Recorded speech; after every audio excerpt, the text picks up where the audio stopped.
भारत का संविधान दुनिया के सबसे बड़े और सबसे डिटेल संविधानों में से एक है। लेकिन सवाल ये है कि इसमें लिखे बड़े बड़े सिद्धांत असल जिंदगी में लागू कैसे होते हैं। इसका जवाब छुपा है इसकी 12 अनुसूचियों में, जो असल में हमारे शासन का पूरा ब्लूप्रिंट है। देखिए, जब संविधान बना था तब इसमें सिर्फ 8 अनुसूचियां थीं, लेकिन जैसे जैसे देश की जरूरतें बदलीं, आज इनकी संख्या 12 हो गई है। तो चलिए समझते हैं कि ये हैं क्या और ये इतनी जरूरी क्यों हैं। असल में ये सिर्फ लिस्ट नहीं है, ये वो चाबियां हैं जो संविधान के आर्टिकल्स के प्रैक्टिकल दरवाजे खोलती हैं। तो एक अनुसूची मतलब एक शेड्यूल आखिर है क्या? इसको ना एक बहुत ही ऑर्गेनाइज्ड फाइलिंग कैबिनेट की तरह समझिए। इसमें सरकार की पॉलिसी और काम करने के तरीकों की वो सारी डिटेल्स होती हैं जिन्हें आर्टिकल्स में नहीं लिखा जा सकता। ये चीज़ों को साफ और सिंपल बनाती हैं। अब इन 12 अनुसूचियों को याद रखना थोड़ा मुश्किल लग सकता है ना? पर फिक्र की कोई बात नहीं, हमारे पास एक सीक्रेट कोड है। जी हाँ, ये एक मजेदार वाक्य है जो हमें इन सभी 12 शेड्यूल्स की सैर कराएगा। बस इसे याद रखें, यही हमारा मैप है। तो ये रहा हमारी आज की बातचीत का रोड मैप। हम इन अनुसूचियों को कुछ ग्रुप्स में समझेंगे। पहले भारत की नींव की बात करेंगे, फिर देखेंगे कि प्रतिनिधित्व कैसे होता है, शक्तियों का बंटवारा कैसे है, और आखिर में लोकल गवर्नेंस तक पहुंचेंगे। तो चलिए शुरू करते हैं पहले हिस्से से, क्षेत्र, वेतन और शपथ। ये तीनों मिलकर हमारे देश की बुनियाद तैयार करती हैं। और हाँ, अपने सीक्रेट कोड का पहला हिस्सा तो याद है ना, सर, राजभवन पे पद की शपथ। हमारे कोड में सर का मतलब है संघ और राज्य। पहली अनुसूची एक तरह से भारत का ऑफिशियल मैप है। इसमें हमारे देश के सभी राज्यों और केंद्र शासित प्रदेशों के नाम और उनकी सीमाएं, मतलब उनका एरिया कहां तक है, इसकी पूरी जानकारी दी गई है। कोड का अगला हिस्सा है राजभवन पे पद। दूसरी अनुसूची में देश के बड़े बड़े पद जैसे राष्ट्रपति, गवर्नर, जज और सीएजी, इनके सैलरी और भत्तों के बारे में बताया गया है। और पता है ये क्यों जरूरी है? ताकि ये सभी लोग बिना किसी फाइनेंशियल प्रेशर के आजादी से अपना काम कर सके। और हमारे कोड का पहला पड़ाव पूरा होता है शपथ के साथ।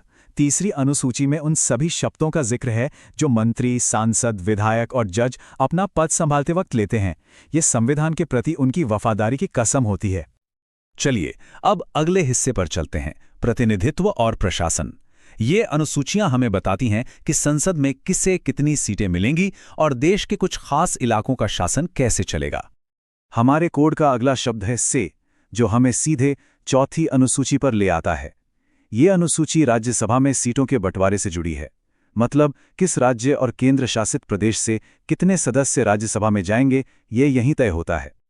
अब आते हैं 5वीं और 6ठी अनुसूची पर। इनमें लोगों को अक्सर कंफ्यूजन होता है, तो ध्यान से समझिए। 5वीं अनुसूची भारत के ज्यादातर हिस्सों में अनुसूचित क्षेत्रों और जनजातियों के प्रशासन से जुड़ी है। वहीं 6ठी अनुसूची सिर्फ 4 उत्तर पूर्वी राज्यों के जनजातीय क्षेत्रों के लिए है, जहां उन्हें बहुत ज्यादा स्वायत्ता दी गई है। मतलब एक जनरल है और दूसरी स्पेशल। और इन 4 स्पेशल राज्यों को याद रखने का तरीका हमारे कोड में है तारामामी। टी से त्रिपुरा, ए से असम, एमए से मेघालय और एमआई से मिजोरम।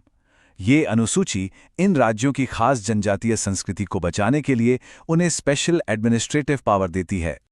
अब हम उन 2 अनुसूचियों पर आते हैं जो भारत के फेडरल स्ट्रक्चर की रीढ़ की हड्डी हैं और साथ ही हमारे देश की भाषाई विविधता का जश्न मनाती हैं। ये हैं 7वीं और 8वीं अनुसूची। 7वीं अनुसूची में शक्तियों का बंटवारा किया गया है। इसमें 3 लिस्ट हैं। संघ सूची, यानी जिन पर सिर्फ केंद्र सरकार कानून बना सकती है, जैसे डिफेंस, रेलवे। दूसरी है राज्य सूची, जिस पर राज्य सरकारें कानून बनाती हैं, जैसे पुलिस, खेती। और तीसरी है संवर्ती सूची, जिस पर दोनों कानून बना सकते हैं, जैसे शिक्षा और शादी। और अब हमारे कोड का शब्द सरस्वती, जो हमें भाषाओं की दुनिया में ले जाता है। 8वीं अनुसूची में भारत की 22 आधिकारिक भाषाओं को जगह दी गई है। ये हमारे देश की खूबसूरत भाषाई विरासत को एक सम्मान है। चलिए अब उन अनुसूचियों को देखते हैं जिन्हें संविधान बनने के बाद में जोड़ा गया।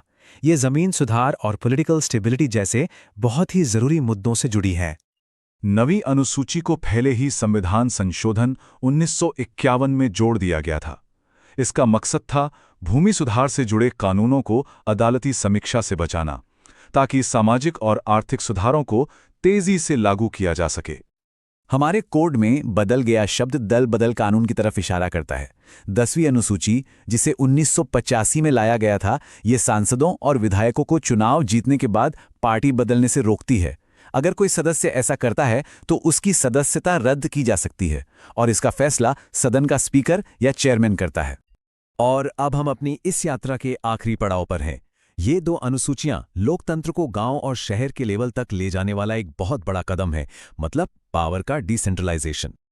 हमारे कोड का पंच शब्द सीधे सीधे पंचायतों से जुड़ा है। 11वीं अनुसूची को 73वें संशोधन 1992 में जोड़ा गया था।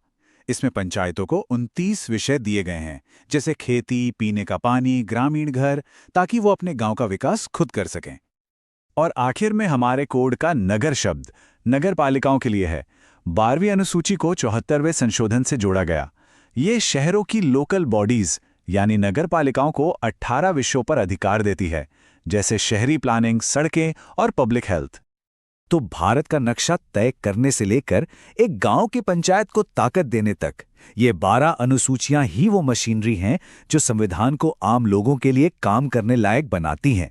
ये सिर्फ लिस्ट नहीं है, बल्कि ये भारत की लोकतंत्र का वर्किंग मैनुअल है। संविधान एक जिंदा दस्तावेज है जो वक्त के साथ बदलता है, बढ़ता है, और ये हमें एक बहुत ही दिलचस्प सवाल पर छोड़ जाता है। भविष्य को देखते हुए इसमें और कौन सी नई अनुसूचियां जोड़ी जा सकती हैं? शायद डेटा प्राइवेसी पर, या फिर क्लाइमेट चेंज पर? जरा सोचिएगा।